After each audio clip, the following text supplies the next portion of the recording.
Hello दोस्तों, हमने अपना पिछली क्लास में जो पार्ट 1 हमारा रहा है यूपीपीएससी के जो एग्ज़ाम पेपर का, तो उसमें हमने देखा था कि जो एक्स ऑफिशियो चेयरमैन हैं एनडीएमए के, नेशनल डिज़ास्टर मैनेजमेंट अथॉरिटी के, वो कौन होते हैं? आपके प्राइम मिनिस्टर। ठीक है, तो देखिए प्राइम मिनिस्टर कौन है आज की डेट में, करंट टाइम में? नरेंद्र दामोदर दास मोदी। ठीक है, और जो आपके होम मिनिस्टर हैं प्रेजेंट टाइम में, वो हैं अमित शाह। ठीक, और जो डिफेंस मिनिस्टर हैं ये हैं आपके राजनाथ सिंह। ठीक है, और जो आपके हेल्थ मिनिस्टर हैं, फैमिली एंड हेल्थ मिनिस्टर, इसके जो मिनिस्टर हैं पहले थे डॉक्टर हर्षवर्धन और अब है डॉक्टर मनसुख मांडिया। ठीक है, मनसुख मांडिया, ये हैं अभी आपके हेल्थ मिनिस्टर। ठीक, तो फिर हम बात करते हैं अपने अगले क्वेश्चन की तरफ चलते हैं।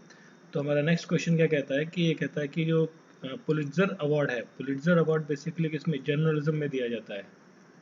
जर्नलिज्म में आपको पुलिट्जर अवार्ड मिलता है। ठीक है, तो 2021 का जो पुलिट्जर अवार्ड है वो किस न्यूज़पेपर या मैगजीन को दिया गया? ये न्यूज़पेपर की लिस्ट दी गई है, मैगजीन की लिस्ट दी गई है, इसने पब्लिक सर्विस कैटेगरी में अच्छा काम किया है।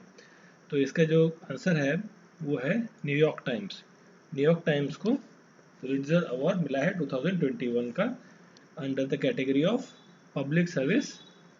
ठीक है, चलिए फिर हम बात करते हैं अपने अगले क्वेश्चन के बारे में। इसमें क्या कहता है कि ये कई कुछ रिपोर्ट्स और इवेंट्स दिए हुए हैं और इनको क्रोनोलॉजिकल ऑर्डर में अरेंज करना है। ठीक है, तो देखिए क्रोनोलॉजिकल ऑर्डर में क्या मतलब होता है इसका, तो मीनिंग ये है कि जो सबसे पहले हुआ, फर्स्ट, फिर सेकंड, फिर थर्ड, फिर फोर्थ, इस तरीके से जो इवेंट होते गए उस सीक्वेंस में इसको लगाना है। ठीक है, तो चलिए पहले हम इन रिपोर्ट्स या एक्ट्स जो भी दिए हुए हैं इनके बारे में थोड़ा सा देख लेते हैं क्या क्या है। तो देखिए जो ये शारदा एक्ट है ये आया था 1929 में। ठीक, ये था बेसिकली आपका चाइल्ड मैरिज एक्ट, जो था मैरिज रिस्ट्रेन एक्ट। ठीक है, जो आपका चाइल्ड मैरिज हो रही थी, बाल विवाह, उसको रोकथाम के लिए ये एक्ट लाया गया था।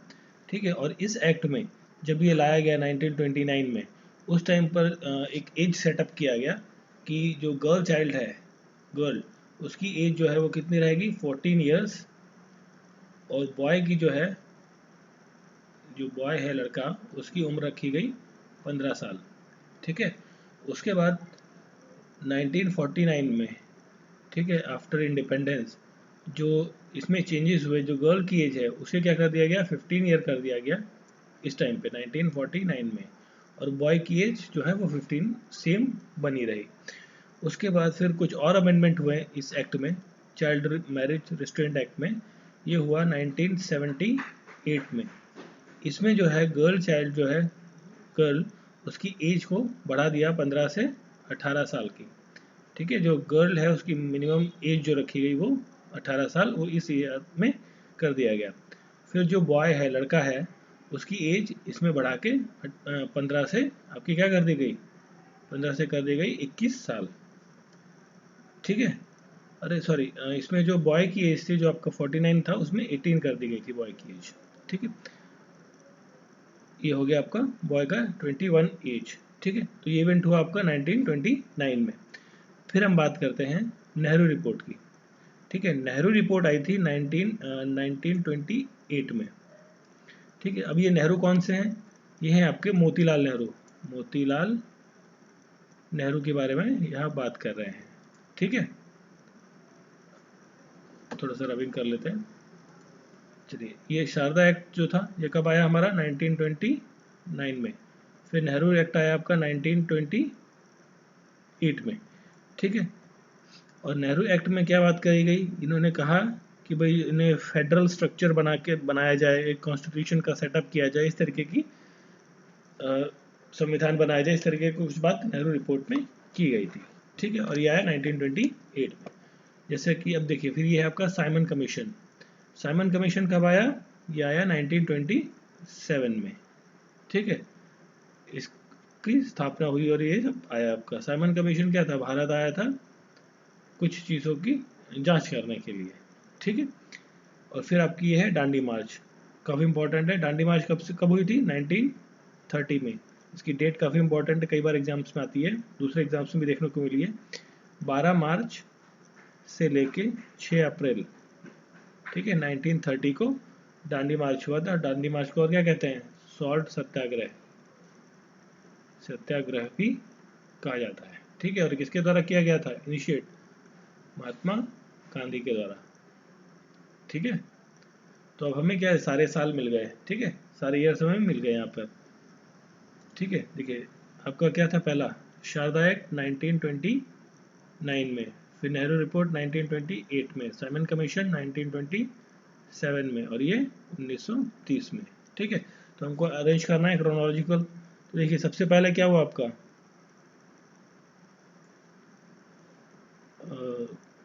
जस्ट मिनट, देखिए इसमें क्या है, जो सबसे पहले क्या हुआ आपका, ये हुआ थर्ड वाला, फिर उसके बाद 28 2, फिर आया 29 1, फिर लास्ट में क्या है आपका 4। तो ये देखिए ऑप्शन कहाँ बन रहा है? 3 2 1 4। तो आपका करेक्ट आंसर कौन सा हो गया? ए। क्लियर? चलिए फिर हम बात करते हैं अपने अगले क्वेश्चन के बारे में। तो अगला क्वेश्चन क्या है ये आपका, देखिए, in which of the following cities countries first Indian Institute of Skill was established. जो स्किल इंडिया स्कीम चली थी, जिसमें युवाओं को डिफरेंट डिफरेंट फील्ड्स में कुछ ट्रेनिंग दी जाती थी, ताकि वो अपनी रोजगार के अवसर खोज सकें और उनको काम करने में आगे आसानी रहे। तो ऐसा इंस्टीट्यूट जो है वो भारत में सबसे पहला कहाँ स्थापित हुआ? तो इसका आंसर है, ये हुआ था कानपुर में, और ये इस्टेब्लिश हुआ 20 दिसंबर 2016 को। ठीक है, तो ये थोड़ा सा ईयर आपको ध्यान रखना, डेट इतनी ज़्यादा इंपॉर्टेंट नहीं है, बट ईयर काफ़ी इंपॉर्टेंट है कि 2016 में कानपुर में ये पहला इंस्टीट्यूट इस्टेब्लिश हुआ। चलिए फिर हम देखते हैं अपने अगले क्वेश्चन को, कि इसमें क्या दिया हुआ है, कुछ लोकल विंड्स के नाम दिए हुए हैं, है ना, ये कुछ हवाओं के नाम हैं। ठीक है, और यहाँ पे है उन जगहों का नाम जहाँ पर ये बह रही हैं। ठीक है, तो आपको ये फाइंड आउट करना है कि इसमें कौन सा जो करेक्ट मैच नहीं है। ठीक है, तो देखिए ये पहला नाम है लेवेश। ठीक है, लेवेश जो है ये बहती है आपकी मेडिटेरियन सी के पास, मेडिटेरियन सी जो है आपका वहाँ पर बहती है, और मेडिटेरियन सी से लगा हुआ जो आपका इलाका है वो पड़ता है आपका स्पेन। तो पहला जो ऑप्शन है वो आपका सही है। ठीक है, फिर आता है ब्रैकफील्ड। ये जो एयर नाम की एयर है, हवा जो है, विंड जो है, ये ब्लो करती है आपकी साउथ ऑस्ट्रेलिया में, साउथ ऑस्ट्रेलियन रीजन में। ठीक है, तो इसका आंसर भी सही है, क्योंकि ऑस्ट्रेलिया इन्होंने ऑप्शन में दिया हुआ है। फिर है ब्रैक रोलर। अब देखिए ब्रैक रोलर के साथ ये नॉर्थ अमेरिका थोड़ा कंफ्यूजिंग लग रहा है, चलिए फिर हम आगे देखते हैं, इसको भी स्किप करते हैं। फिर है आपका संभाल। ठीक है, सामल। सामल जो है ये आपकी हवा जो है ये बहती है आपकी गल्फ ऑफ पर्शिया या कुवैत का जो इलाका है, कुवैत का इलाका, वहाँ पर ये बहती है। ठीक है, जो गल्फ कंट्रीज है उस एरिया में ये बहती है। तो वहाँ पर एक कंट्री है आपकी ऑस्ट्रिया। तो ये ऑप्शन भी आपका सही हो जाता है। तो आपका गलत कौन सा हो गया? ये वाला थर्ड ऑप्शन। तो राइट आंसर क्या हो गया इस क्वेश्चन का? थर्ड ऑप्शन, ब्रैक रोल नॉर्थ अमेरिका में नहीं बहती। ठीक है, चलिए फिर हम देखते हैं अपना अगला क्वेश्चन, राइबोफ्लेविन। ठीक है, राइबोफ्लेविन क्या है? एक विटामिन है, इसको क्या कहते हैं? विटामिन B2 भी कहा जाता है इसे। ठीक है, तो इसकी हमने देखा था, हमने क्वेश्चन में देखा था कि जो नॉर्मल विजन है उसके लिए काफ़ी एसेंशियल आइटम है, विटामिन है आपका। ठीक है, तो देखिए इसकी कमी से कौन सा डिजीज़ होता है, बेसिकली ये क्वेश्चन है। ठीक है, तो इसका जो आप डायरेक्टली आंसर देख लीजिए वो है इसका बेरी बेरी डिजीज जो होता है वो राइबोफ्लेविन की डेफिशिएंसी या विटामिन B2 की डेफिशिएंसी की वजह से होता है। ठीक है, चलिए फिर हम देखते हैं अपना अगला क्वेश्चन। देखिए ये क्या है आपका, टोक्यो ओलंपिक्स हुए थे अभी, है ना, कुछ टाइम पहले, तो उससे रिलेटेड क्वेश्चन आया है और ये करंट अफेयर का पार्ट है ना। तो देखिए इसमें क्या था, आपके जो PV सिंधु हैं इन्हें क्या मिला था, ब्रॉन्ज मेडल मिला था, बिल्कुल सही जवाब, मैच है। ठीक है, फिर नीरज चोपड़ा, इनको क्या मिला, गोल्ड मेडल, ये हमारा सिंगल गोल्ड मेडल हमें मिला। और जो सबसे पहला सिल्वर मेडल मिला वो मीराबाई चानू को मिला था, तो ये भी ऑप्शन सही है।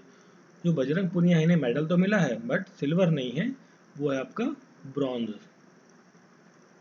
ब्रॉन्ज मेडल मिला है बजरंग पुनिया को। ठीक है, सिल्वर नहीं मिला है।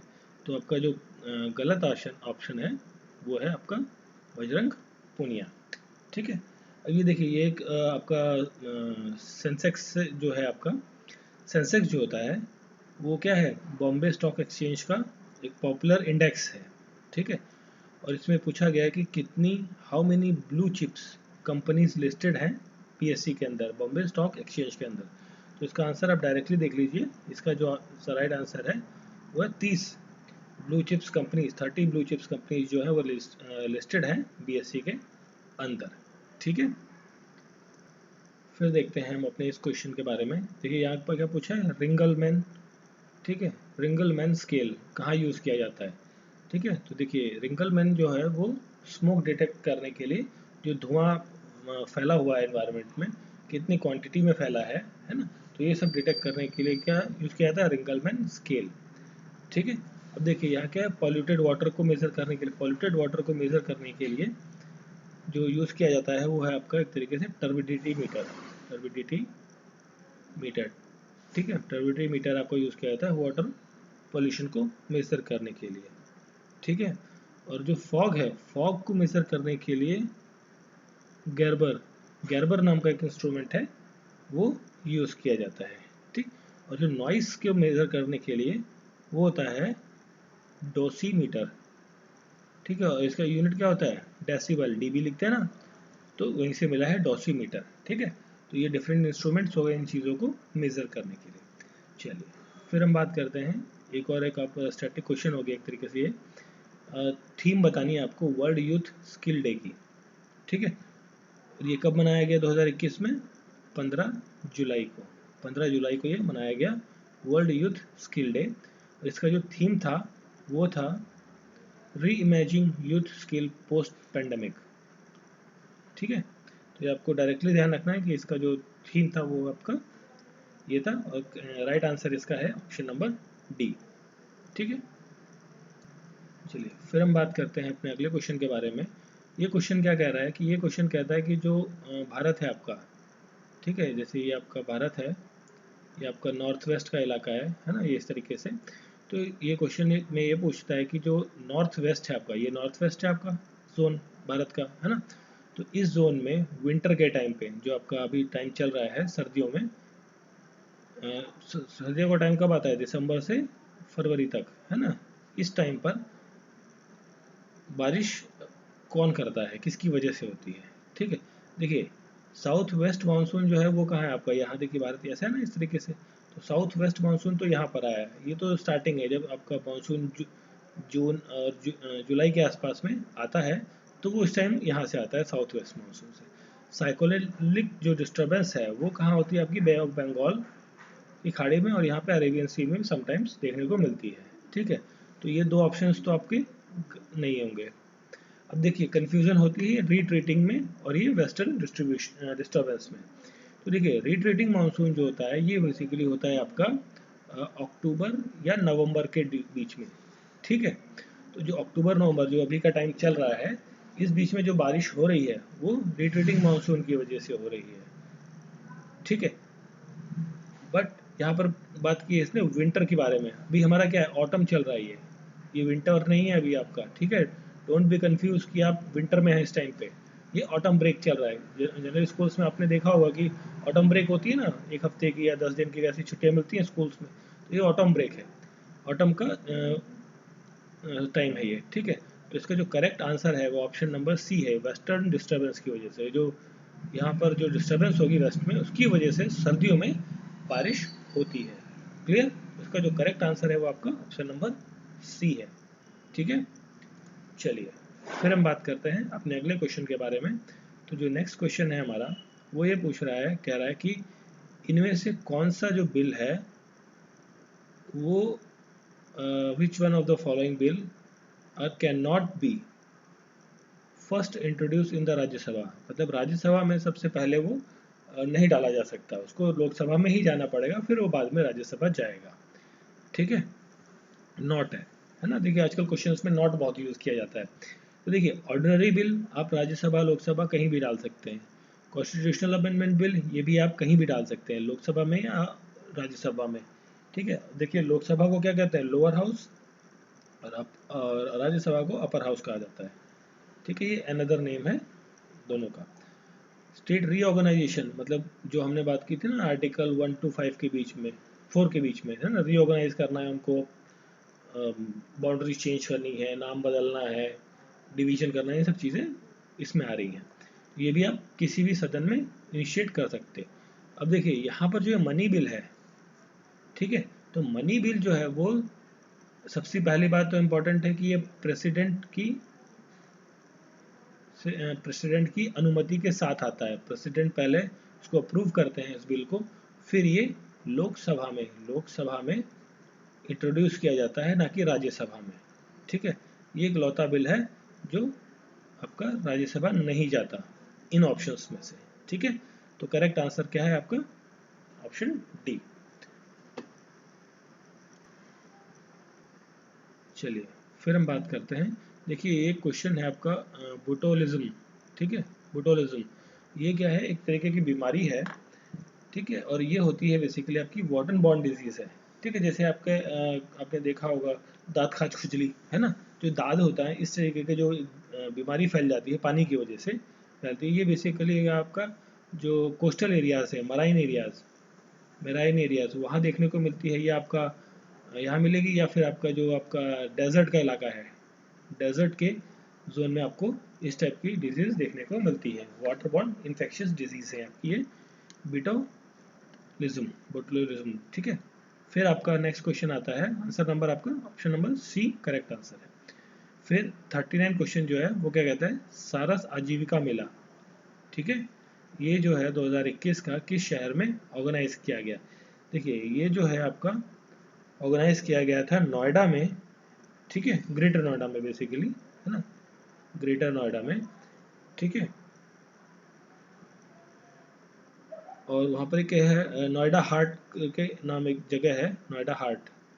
जैसे आपने दिल्ली हार्ट सुना होगा ना, वैसे ही आपका नोएडा हार्ट है, वहाँ पर हुआ था। और ये हुआ था आपका फरवरी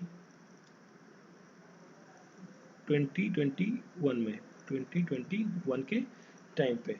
और ये ऑर्गेनाइज किया गया था मिनिस्ट्री ऑफ एग्रीकल्चर के द्वारा। और एग्रीकल्चर मिनिस्टर कौन है, नरेंद्र सिंह तोमर। ठीक है, ये क्या है आपके एग्रीकल्चर मिनिस्टर है। ठीक है, इनका नाम तो आप सभी को पता होगा, क्योंकि आजकल न्यूज़ में काफ़ी ज़्यादा रहते हैं आपके फार्म बिल्स के चक्कर में। ठीक है, तो चलिए हम बात करते हैं फिर अपने अगले क्वेश्चन की तरफ। क्वेश्चन ये है कि who was the founder of Asiatic Society of Bengal. Asiatic Society of Bengal के फाउंडर कौन थे।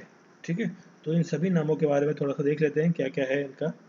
ठीक है, जो ये आपके जोनाथन डकन है ना, डनकन, ये जो है ये थे गवर्नर ऑफ बंगाल नहीं, बॉम्बे, हाँ बॉम्बे प्रेसिडेंसी, जो बॉम्बे प्रेसिडेंसी थी उसके क्या थे, ये गवर्नर थे। ठीक है, और जो आपके विलियम जोन्स, जो सर विलियम जोन्स हैं, ये कौन है आपके, यही हैं आपके एशियाटिक सोसाइटी के फाउंडर, एशियाटिक सोसाइटी के फाउंडर। और इन्होंने ये स्थापना की थी 15 जनवरी 1784 में। ठीक है, तो जो करेक्ट आंसर है वो तो आपका मिल गया, option number B, sir William Jones. तो बाकियों को भी देख लेते हैं क्या क्या है इनका। तो वॉरेन हास्टिंग क्या है, ये क्या आपके गवर्नर जनरल हैं of India, governor general of India है वॉरेन हास्टिंग। कब से कब तक थे, 1772 से लेके 1785 के बीच में ये थे।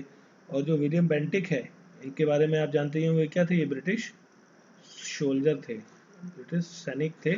फिर बाद में ये क्या बने, गवर्नर जनरल ऑफ इंडिया बने। और इनका जो टाइम पीरियड था वो 1828 से लेके 1835 के बीच में ये गवर्नर जनरल ऑफ इंडिया रहे। ठीक है, चलिए फिर हम देखते हैं अपना अगला क्वेश्चन। इस क्वेश्चन में क्या असर्शन रीजन टाइप का क्वेश्चन है। पहला असर्शन क्या कहता है कि the various component of ecosystem are not interdependent. देखिए यहाँ लगा दिया इसने नॉट, है ना।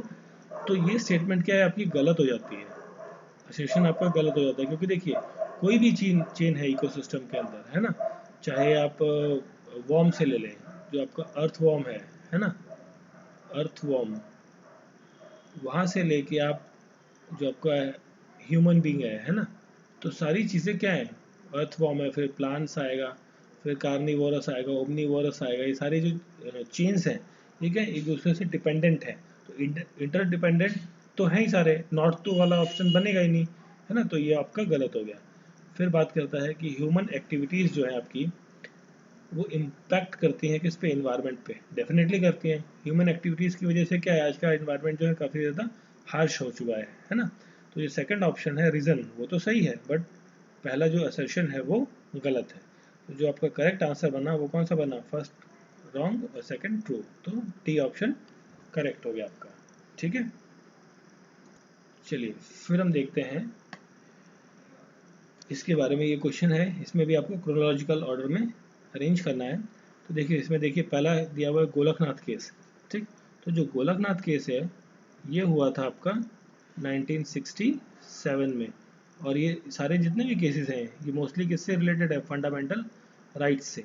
ठीक, और फिर एक आपका लैंडमार्क केस है, ठीक है, केशवानंद भारती केस, ये हुआ था आपका 1973 में, ये भी किससे रिलेटेड है, फंडामेंटल राइट से रिलेटेड है। ठीक, और इसी केस के बाद ही जो बेसिक स्ट्रक्चर ऑफ कॉन्स्टिट्यूशन है, बेसिक स्ट्रक्चर ऑफ कॉन्स्टिट्यूशन, इसकी बात निकल के आई और ये कही गई थी सुप्रीम कोर्ट के द्वारा। ठीक है, फिर आपका आता है 24th कॉन्स्टिट्यूशनल अमेंडमेंट एक्ट। ठीक है, ये जो 24वां अमेंडमेंट हुआ ये हुआ था 1971 में। ये भी रिलेटेड है आपका फंडामेंटल राइट्स से, ये सारे फंडामेंटल राइट्स से रिलेटेड है। फिर आपका 42वां अमेंडमेंट एक्ट है, कॉन्स्टिट्यूशनल अमेंडमेंट एक्ट, ये हुआ आपका 1978 में, है ना, सॉरी 76 में, 78 में 44 वाला हुआ था, 70 ये हुआ 1976 में।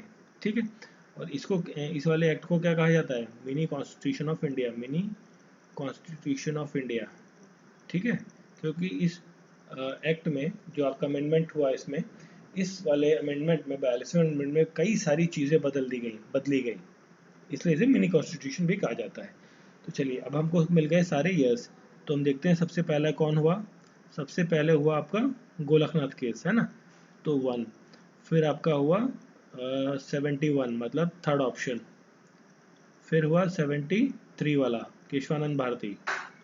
फिर आपका लास्ट में आता है 42nd अमेंडमेंट जो है 76 में, तो फोर्थ ऑप्शन। तो देखिए करेक्ट आंसर आपका क्या बनता है, 1 3 2 4। तो जो ऑप्शन ए है वो क्या है आपका करेक्ट आंसर बनता है। ठीक है, क्लियर। चलिए फिर हम मूव करते हैं, हाँ जी, चलिए फिर हम मूव करते हैं अपने अगले क्वेश्चन की तरफ। ये बात करता है सोकोट्रा आइलैंड के बारे में। ठीक है, सोकोट्रा आइलैंड जो है उससे रिलेटेड बात कर रहा है। तो देखिए क्या कुछ ऑप्शन दे रहा है, पहला कि ये जो आइलैंड है, आइलैंड ऑफ ओमान, जो हो कहाँ सिचुएटेड है, अरेबियन सी में, ये क्वेश्चन पूछ रहा है। ठीक है, तो देखिए इसका जो, तो देखिए ये क्या है, ओमान का आइलैंड नहीं है, ये जो आपका आइलैंड है सोकोट्रा, ये यमन का आइलैंड है, यमन जो कंट्री है उसका आइलैंड है। तो जो पहला ऑप्शन है वो क्या हो गया, गलत। फिर ये बात करता है कि ये जो आइलैंड है इसको क्या यूनेस्को साइट आपकी 2008 में मिला है हेरिटेज का। तो ये ऑप्शन बिल्कुल सही है। तो देखिए करेक्ट आंसर क्या हो गया आपका, ऑप्शन नंबर बी, है ना। तो इसका करेक्ट आंसर मिल गया आपको, ठीक है। चलिए फिर हम देखते हैं ये जो हमारा अगला क्वेश्चन है, ये एक एक्सरसाइज हुई कटलास एक्सप्रेस, ठीक है। इसमें भारत के किस जहाज ने पार्टिसिपेट किया था। तो इसका जो करेक्ट आंसर है वो है आईएनएस तलवार, ठीक है। तो हम बाकी ऑप्शंस को भी देख लेते हैं क्या क्या है। आईएनएस विक्रांत जो है आपका वो क्या है, एयरक्राफ्ट कैरियर है, एयरक्राफ्ट कैरियर है, ठीक है। और इसे बनाया था कोचिन शिपिंग कॉरपोरेशन लिमिटेड ने, शिपिंग कॉरपोरेशन लिमिटेड ने, ठीक है। और ये आईएनएस मगर जो है, ये मगर सीरीज का एक मगर एक वो है, सीरीज है शिप्स की, ठीक है। उस शिप्स का एम्फीबियन वेयर वो है आपका वॉरफेयर वेसल है ये, ठीक है। ये वेसल है बेसिकली वॉरफेयर वेसल्स, ठीक है। और इसे बनाया था जो आपका है garden reach ship building and engineering में, ठीक है। और ये कहाँ पर है आपकी कोलकाता में है, ठीक है। कोलकाता में इसका हेडक्वार्टर है। और आईएनएस तलवार जो है तलवार सीरीज की एक शिप है आपकी, ठीक है। ये बेसिकली फ्रिगेड है, ठीक है, फ्रिगेड, ठीक। और ये हमने लिया है रशिया से, ठीक। और आईएनएस विक्रमादित्य जो है ये भी क्या है आपका एयरक्राफ्ट कैरियर है, जो भी हमें कहाँ से मिला है, रशिया से, ठीक है। चलिए फिर हम देख रहे हैं अपना नेक्स्ट क्वेश्चन। इसमें क्या पूछा है कि which one of the following is not a major cocoa producer, ठीक है। कोको प्रोड्यूसर कंट्री नहीं है, ठीक है। तो सबसे पहले हम देख लेते हैं कि मेजर कोको प्रोड्यूसर कंट्रीज कौन कौन सी हैं, है ना। तो देखिए सबसे पहले आपकी एक है ब्राज़ील, है ना। फिर है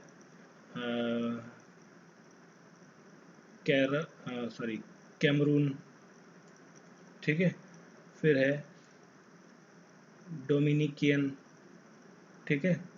फिर है मैक्सिको, नाइजीरिया, ठीक है। आइवरी कोस्ट, गाना, ये सब क्या है आपकी मेजर कोको प्रोड्यूसिंग कंट्रीज हैं, ठीक है। तो चलिए इसमें देखते हैं क्या क्या है आपका। देखिए ये वाला ऑप्शन में है आपके आइवरी कोस्ट भी है आपके पास, गाना भी है। तो ये वाला जो है आपका लातविया, जो आपका ऑप्शन है ये करेक्ट आंसर बनेगा आपका इस क्वेश्चन का, कि ये वाला जो है कोको प्रोड्यूसर कंट्री नहीं है, ठीक है। मेजर नहीं है, थोड़ा बहुत शायद होता होगा बट मैक्सिमम नहीं होता है यहाँ पे, ठीक है। और जो गाना है ये क्या है, टॉप पे है, सबसे ज़्यादा आपका कोको गाना में ही प्रोड्यूस होता है, ठीक है। चलिए फिर हम देखते हैं विच of the following has a zero charge, किस पार्टिकल्स का चार्ज जीरो होता है। और जीरो किसका होगा, न्यूट्रल जो होगा। न्यूट्रल कौन है, न्यूट्रिनो, इसका क्या है आपका चार्जेस जीरो। ये positive charge, neutral negative, alpha भी समथिंग कुछ रखता है अपना, और इसको ये आपका जीरो चार्ज, इसमें कोई चार्ज नहीं होता है, ठीक है। और इसका जो मास होता है न्यूट्रिनो का वो होता है 1.6 इंटू 10⁻⁻27 kg, ठीक है। चलिए फिर हम बात करते हैं नेक्स्ट क्वेश्चन में। क्वेश्चन कहता है कि जो पेंडेमिक टाइम था आपका, सेकेंड वेव आई जो आपकी, उस टाइम पर किस इंस्टीट्यूट ने, आईआईटी या आईआईएससी ने ये डिस्कवर किया, फाइंड किया कि आप जो नाइट्रोजन जनरेटर है आपके, उसको आप ऑक्सीजन जनरेटर की तरह यूज़ कर सकते हैं। जो आपका प्लांट, ये जो इक्विपमेंट है नाइट्रोजन जनरेट कर रहा है, उससे आप ऑक्सीजन भी जनरेट कर रहे सकते हैं, ठीक है। तो ये काम किया था आपके आईआईटी बॉम्बे ने, ठीक है। और आईआईटी बॉम्बे जो है जो फाउंड हुआ, स्थापना रखी गई थी, वो थी 1958 में, ठीक है। और ये कहाँ पड़ता है आपका, मुंबई में, वहाँ पे एक पवई नाम की जगह है, वहाँ पर ये इंस्टीट्यूट इस्टेब्लिश है, ठीक है। अभी देखिए यहाँ पर क्या एक ऑप्शन दिया हुआ है, आईआईटी मद्रास। तो आईआईटी मद्रास जो है 1959 में इस्टेब्लिश हुआ था, और ये कहाँ है आपका, चेन्नई सिटी में, चेन्नई सिटी में, ठीक है। और जो आपका आईआईटी कानपुर है, ये भी 1959 में ही इस्टेब्लिश हुआ था, ठीक है। चलिए चलिए देखिए, यहाँ पर जो आपका अगला क्वेश्चन है, ये पूछ रहा है कि जो एक्सेलरेशन स्टेज कौन सी होती है अर्बनाइजेशन कर्व में। देखिए अर्बनाइजेशन कर्व हम पहले देख लेते हैं क्या होता है। देखिए ये एक आपका कर्व है, इस तरीके से मूव करता है ये, ठीक है। ये एस शेप बनाता है, इसको दोबारा से बनाते हैं। तो देखिए ये जो है आपका, ये थोड़ा सा, ये एस शेप, थोड़ा सा एस, ऐसा एस की तरह थोड़ा सा बनता है, ठीक है। तो जो आपका एक्सेलरेशन स्टेज है, ठीक है, वो आपका कहाँ आता है, ये वाला मिड वाला पार्ट, ठीक है, जिसे आप सेकंड स्टेज भी कह सकते हैं, ठीक। इसमें क्या है, एक्सेलरेट हो रहा है, क्योंकि देखिए जो आपका ग्रोथ हो रही है वो क्या एक पीक पर जा रही है, सटीक जा रही है। यहाँ पर क्या है, स्लो है, और फिर यहाँ पे आके भी थोड़ा सा स्लो है। तो जो सेकंड स्टेज है, इसमें आपका एक्सेलरेशन स्टेज बनता है अर्बनाइजेशन कर्व में, ठीक है। तो करेक्ट आंसर क्या हो गया आपका, ऑप्शन नंबर बी। फिर हम बात करते हैं नेक्स्ट क्वेश्चन की। तो नेक्स्ट क्वेश्चन क्या कहता है, विच one of the following word is not mentioned in the preamble, ठीक है। तो हमने प्रीएम्बल का क्लास किया था, तो उसमें देखा था हमारे पास जो वर्ड्स थे वो क्या थे, सोवर्निटी था, सेकुलर था, इंटीग्रिटी था, है ना। उसमें क्या है, कहीं भी फेडरल टर्म यूज नहीं किया गया है। तो इसमें कौन सा करेक्ट आंसर होगा आपका, ऑप्शन नंबर डी, जिसमें फेडरल वर्ड यूज नहीं किया गया है प्रेम्बल में, ठीक है। चलिए फिर हम बात करते हैं नेक्स्ट क्वेश्चन में।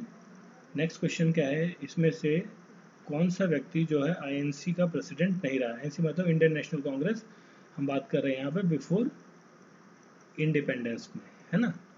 इंडिपेंडेंस आज़ादी से पहले जो आईएनसी थी, इंडियन नेशनल कांग्रेस, उनमें बात कर रहे हैं कि इसमें से कौन जो है आपका प्रेसिडेंट नहीं थे। तो चलिए हम नीचे से देखते हैं। जो सुभाष चंद्र बोस है, ये 2 बार प्रेसिडेंट बने, ठीक है।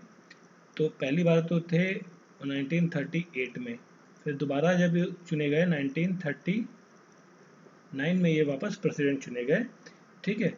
और कुछ कारणों की वजह से, कारण ये थे कि भाई जो एक व्यक्ति खड़े हुए थे इनके अगेंस्ट में, वो थे पत्ताभी सीतारमैया, सीतारमैया, ठीक है। तो वो इनके अगेंस्ट खड़े हुए थे, वो हार गए थे इनसे इलेक्शन, ठीक है। और जो इनको सपोर्ट था वो था महात्मा गांधी का। गांधी जी जो है पत्ताभी सीतारमैया को क्या करते थे, सपोर्ट करते थे कि ये जीते, ठीक। तो अब महात्मा गांधी जी से कुछ वाद विवाद हो गया, जिसके कारण से इन्होंने अपना प्रेसिडेंशियल पद से इस्तीफा दे दिया था, ठीक है। उसके बाद आता है आपके गोपाल कृष्ण गोखले। ये कौन है, ये हैं आपके गांधी जी के पॉलिटिकल गुरु, पॉलिटिकल गुरु जी हैं ये गांधी जी के, ठीक है। और ये भी आईएनसी के प्रेसिडेंट थे 1905 में, ठीक। फिर आपके बात करते हैं हम लाला लाजपत राय, है ना।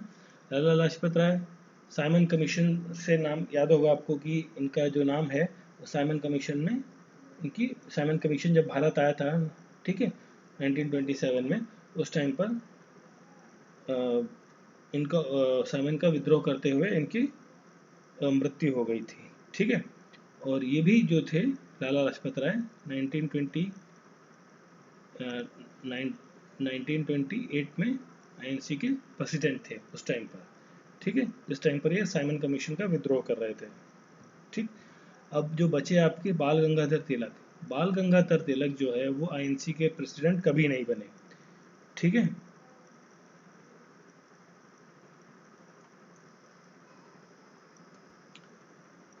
ठीक है, और देखिए ये जो आपके लाला लाजपत राय थे, ये आईएनसी के प्रेसिडेंट 28 नहीं 29 में बने थे, ठीक है। और ये आपके बाल गंगाधर तिलक प्रेसिडेंट नहीं बने। और इनको और क्या कहा जाता है, इनको कहा जाता है बाल गंगाधर तिलक को लोकनायक, लोकनायक, ठीक है, के नाम से भी जाना जाता है। तो करेक्ट आंसर क्या हो गया इस क्वेश्चन का, ऑप्शन नंबर बी। देखिए इसमें एक और क्वेश्चन है आपका, जो अगला क्वेश्चन है वो ये कहता है कि इनमें से जो कौन सा मॉस्किटो के काटने से डिजीज़ नहीं होती है। देखिए डेंगू क्या है, आपके मच्छर के काटने से होता है। मलेरिया ये भी मच्छर के काटने से होता है, ठीक। और जो फिलैरिस है, ठीक है, फिलैरिस जो है आपका एक तरीके का चिकनगुनिया का जो बुखार होता है, ठीक है, ये भी समहाउ मॉस्किटो से रिलेटेड है। तो देखिए यहाँ पे जो ऑप्शन सी है, स्लीपिंग सिकनेस, ठीक, ये किसी मच्छर की वजह से नहीं होता है। नींद ना आने की जो बीमारी है वो किसी मच्छर के काटने से नहीं होती। तो एक जनरल क्वेश्चन है, इसके लिए आपको कोई स्पेसिफिक नॉलेज की ज़रूरत नहीं है, जनरली आप इसे अटेम्प्ट कर सकते हैं। तो करेक्ट आंसर क्या है इसका, स्लीपिंग सिकनेस, ठीक है, जो मॉस्किटो के काटने से नहीं होता है, ठीक है।